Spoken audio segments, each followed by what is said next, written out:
The Cleveland Clinic doctor that worked with the family estimated that the twins had just a 10% chance of surviving birth. That's because at delivery, each child weighed just about 12 ounces. For reference, that's the same weight as this pop can.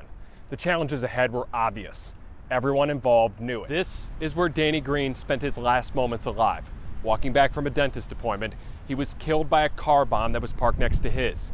Danny Jr. was the first from the family to see the aftermath, and it was in this parking lot that Danny Jr. knew he was going to live a different life from his father. Big opportunity comes big plans. The mayor wanting us to highlight two events in particular. First, an all-day musical festival on Eclipse Eve. Then for game day, well, you have to have a viewing party, of course, and it's going to be here at the football stadium. Don Wheeler doesn't spend a moment of his time feeling sorry for himself.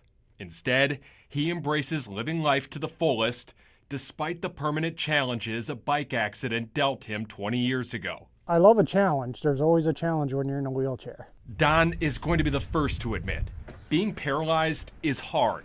A helping hand goes a long way, especially when you live and mentor in the wintertime.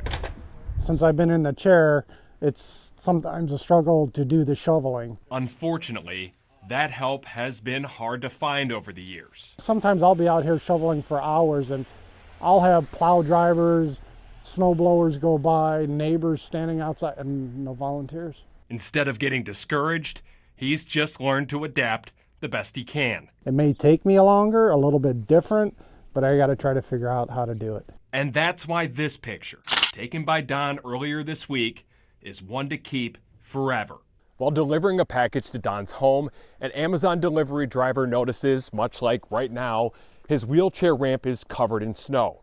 Instead of ignoring the issue, the driver does the opposite. He finds a shovel and he clears the ramp himself. What did he say? Why did he do it?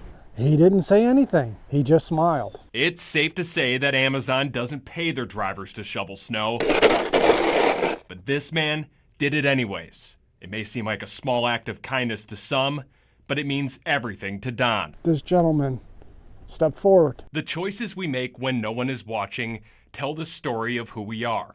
That's why Don is sharing this story, because it says everything you need to know about this man, whose name we don't have the privilege to know. God bless him. He's got a kind soul. He was raised proper. And keep going on.